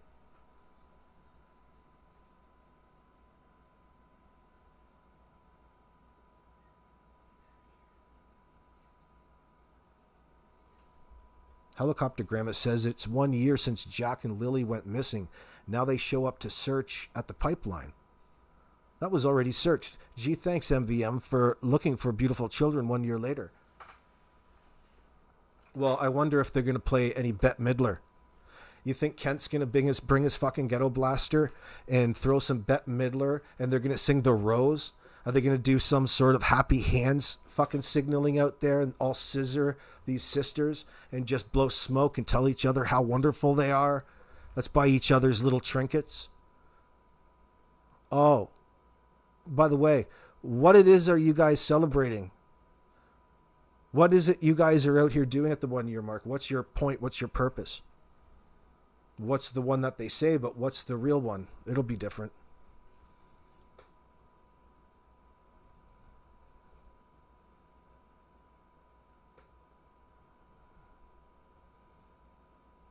Oh, Patriot Girl, everywhere there's an ATV trail.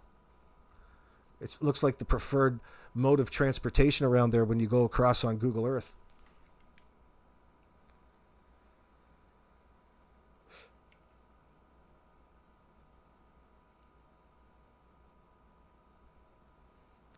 Kitty Cat, are there any locals to Pictou County or Westville that know who it was that got arrested for all the weapons? Hey, apparently, Kitty Cat, allegedly Kent Corbett, Pictou County's #1 citizen, confirmed online recently that yes, it was Jordan Getty's toy collection.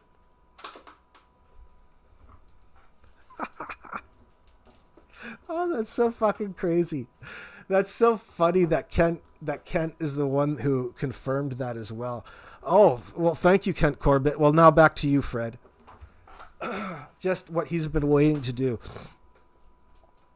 I can confirm. He's like the town crier of New Glasgow. Derp Day. Fucking Kent. Oh, I've just developed a real fondness. Oh, yeah, Kent's still around doing his thing, Mama Angie. I'm from here, and yes, it was Jordan. Pinky, not in your opinion, we're going with Kent, Agent Kent in the field, our field agent.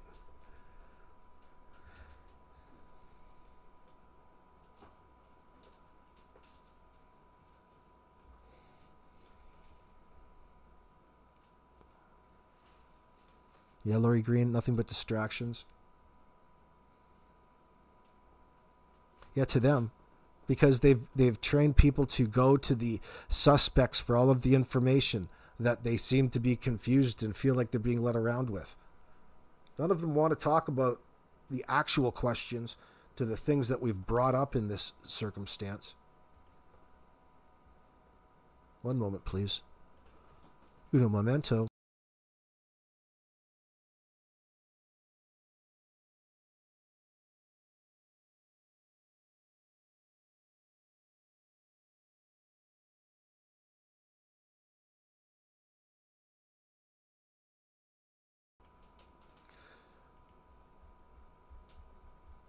Let me see. It's almost coming up on 1 year. Oh, the next 4 months. I said 12 to 14 months. I've got 5 core contradictions ranked by severity. Contradiction number 1 is that 8:28 a.m. missed call to Cyndy. Came from the unredacted phone records was the source. It matters because it proves Maleyha was active and reached out before claiming she noticed the kids were missing. Core contradiction number 2. Who saw Lily at 8:20 a.m.? It came from Maleyha versus Daniel's first statements. Parents cannot agree on the last confirmed sighting inside the house. They both said it was them while stating the other person was sleeping. Core contradiction number 3 is Maleyha's wakefulness from 6:15 to 8:28 and 8:28 to 9:40. The source is Maleyha's statements plus the school application plus the call log. Why it matters is Maleyha performed multiple deliberate actions while supposedly dozing in and out of sleep.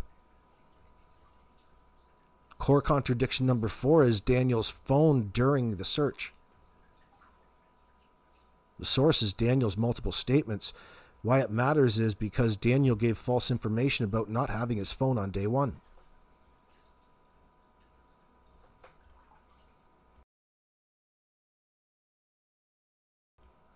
Core contradiction number 5 is the vehicle activity after midnight.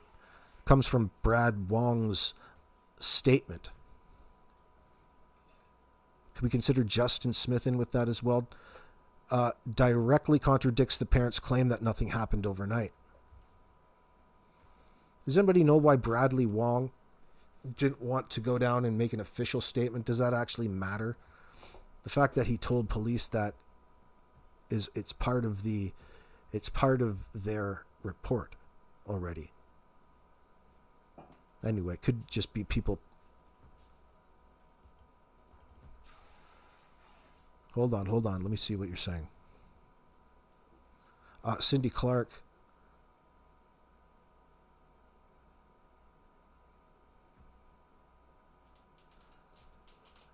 Cyndy Clark, you're saying, what the heck is everyone consuming? Now the date should be changed to accommodate a birthday. And I just heard a comment that JM will do anything to have Meadow know her brother and sister. Well, what does that mean? What is Janie? What is she? Well, she can't go rent any of Jordan's samurai swords or katanas. That's out the window now. You can't even get a compound bow, let alone a longbow. Jordan's out of business. He's probably Kent's apprentice now.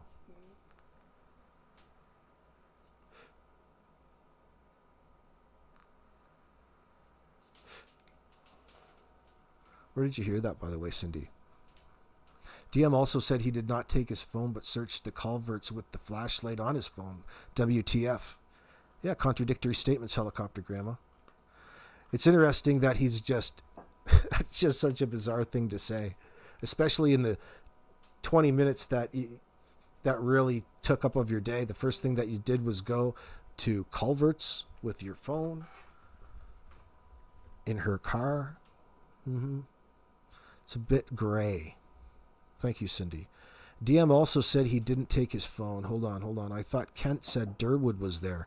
The cops told Darren Geddes they were training and not to worry. Well, they are all in training. They're all probably rookie cops.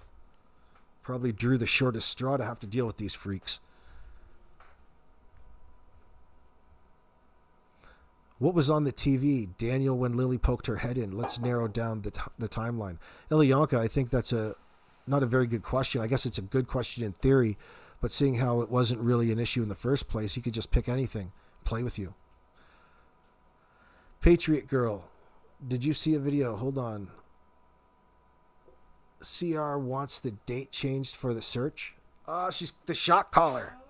She's a hardcore shot caller in the case now. Oh, yeah. Oh, yeah. Hold on. We're going to have to switch this up. Let's just change this up. Well, of course, you've got this freak lying on your behalf. Why wouldn't you want to just cater to your every needs at this point? You've got your crisis actors. You've got all of your yes people in the proper places, all nodding their heads in unison. All hypnotized. Oh, yes. Yes. Whatever you want. Whatever you want, Cheryl. Oh, yeah, that's some good smack talking right there.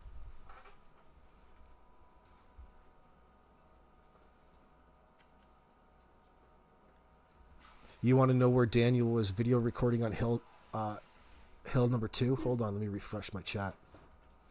Let's see what it's coming through, but it's not coming through. Just a sec.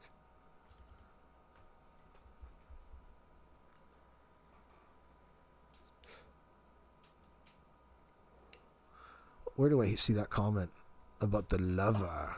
You want to be my lover? You want to be my lover, Jordan? You want to be my lover? Remember that song the other day? What song was that? It was funny. 90s dance hit. What is that song? You want to be my love? LaBouche. Be my lover. Yeah. Jordan, somebody's a lover. That's a lot of shit. They came in there and took everything. What else you got? I'm surprised they didn't take your mom's forks on her. What about her butter knives? He took your katanas. Would he take your mom's steak knives too? What's he gonna use to threaten now? What's gonna make him tough? What Jordan's doing push-ups. He's probably got a bar in the basement. He's fucking looking like Robert De Niro when he played that dude in the white suit. What was that movie? Where he's a stalker from South Carolina. Oh, Cape Fear. Yeah, that's Jordan right there. Jordan's fucking working out with everything. Chains, shaking the big ropes. Fucking bopping that balloon. You know, the blow-up clown balloon with the red nose. He's fucking training on that. He's gone back to basics. He doesn't need no katanas to be tough. He's working out.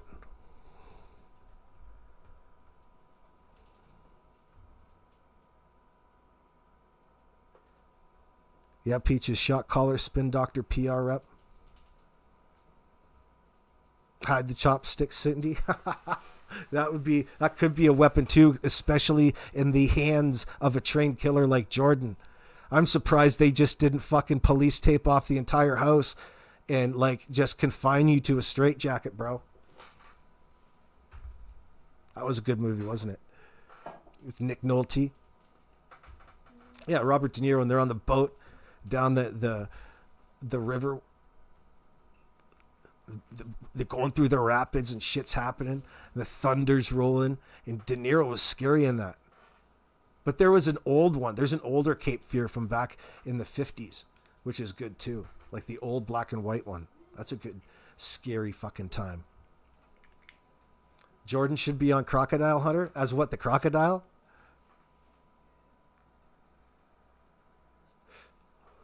Yeah, Juliette Lewis was in that. It was Nick Nolte's daughter. Remember when Juliette Lewis was in the theater and they were rehearsing their lines, Robert De Niro? Oh, that's the type of shit that Jordan's into. Getting in people's minds. I'm surprised you didn't pull that out on mic. I'm surprised you didn't pull that out and use that. You can use that, Jordan. You can use that character.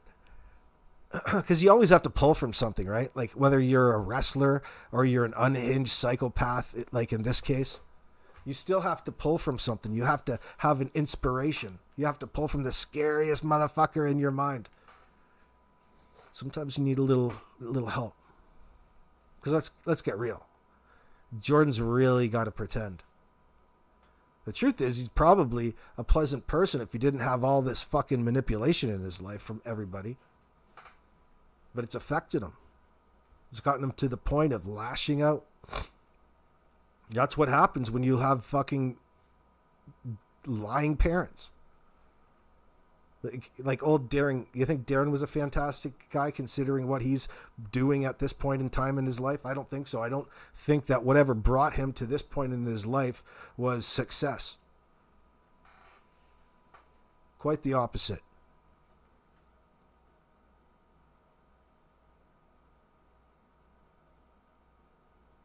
But we have different definitions. I heard MBM and CR sat in the truck while their new bodyguard and Teabagger roughed it out in the trails. Of course, you got to pull that content. Well, let me get out here and look at this pipeline. Let me come out and inspect this. Bitch, what the hell is going on? Is this Union Gas coming on out in here?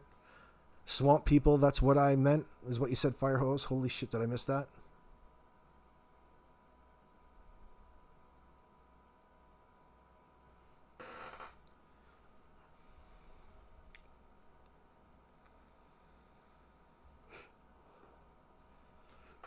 Yeah, they're probably into all kinds of things in the background, I would expect, and that's what bonds them all together. Because if you're already cool with them in a criminal sense, you don't have much of a problem relying on them when you need them to keep people or the public or law enforcement away, because you're all bonded in your hatred towards law enforcement to begin with. And really, they take every opportunity to just put it back onto the RCMP as if it's something that they're not doing that's holding up the investigation. What the fuck? Why didn't you tell them in the first place why it is you called them out here, you assholes? Instead of avoid them. Guys were scared. You guys were tripping out. That's what led to the hand throwing at the end of the driveway. I'm telling you, that is going to be so significant to this, because eternally it's going to place suspicion forcibly into the minds of the investigators. A fool, even on his day off, would pick that up. Thank you very much, Trail Hiker. Oh, you're enjoying the show today? I appreciate you listening.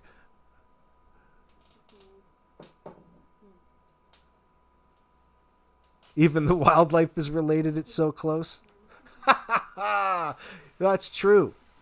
That's true everywhere. Come on now. It's just natural. It's not natural that a human's skins are blue. That comes from inbreeding, friends. Kitty Cat.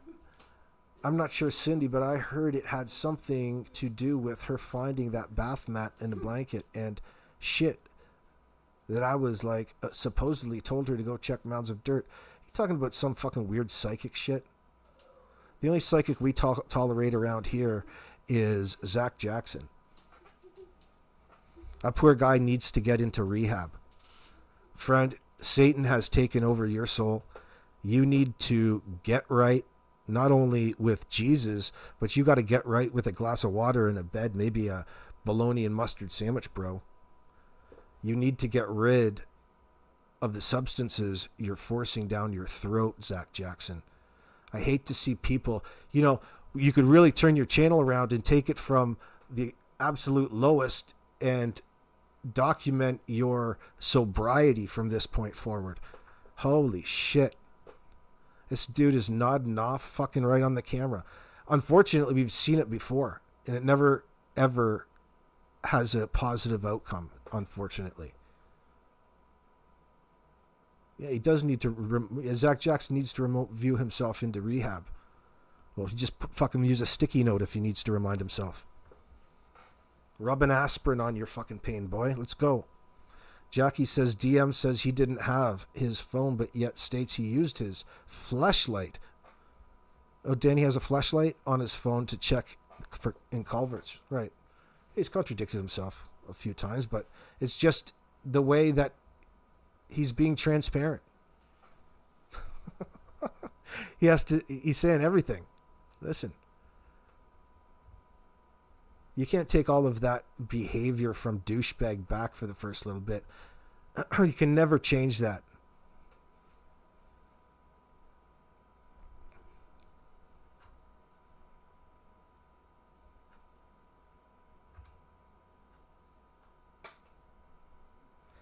Zach is a bad stain on all psychics and just true crime in general.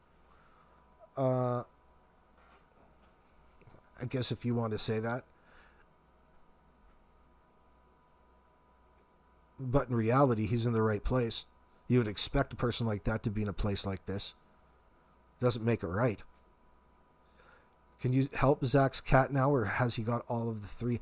Listen, I'm going to do a small video, guys, and go through the comments and tell you about everything that he did to subscribers through grifting from Sonny's on the Jack and Lily Sullivan case. It's not harmless because we have a tendency to make light of something and dismiss it. I want to emphasize how dangerous that sort of grift is in a community like this, like he's targeting. And he's been successful, and he's doing it today, and he doesn't give a fuck. Because it's damn near played out to him. Yeah, I can do that, crazy cat. Zach Jackson's not a remote viewer. He doesn't even know what remote viewing is. Well, you don't need to. It's not real. It doesn't matter.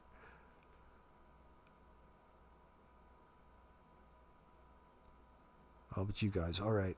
I'm gonna call it a show for tonight, friends. It's 9:30. Keep an eye out for my uploads. I'll come back on Sunday tomorrow.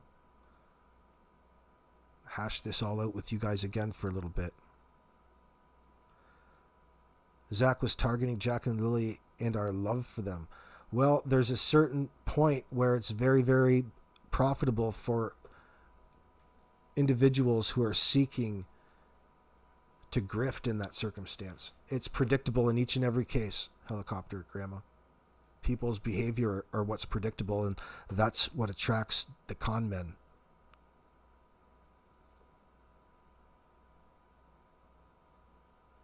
So we have different outro music. It's not that G-funk anymore. We've got an adapted, just like Daniel's story in the Jack and Lily case. We've adapted.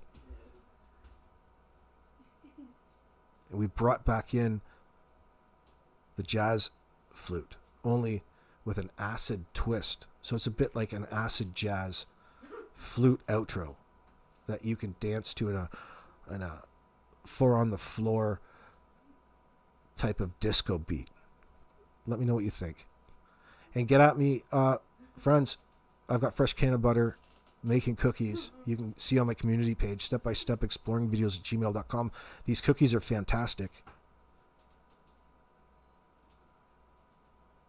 As well, my anti-inflammatory, pain-relieving, moisturizing balms. This batch was lemongrass. The orders, thank you very much for them. But I have to keep advertising it because we've got, well, more oil and stuff left. So hit me up if you're interested. And enjoy this acid jazz flute outro. Peace.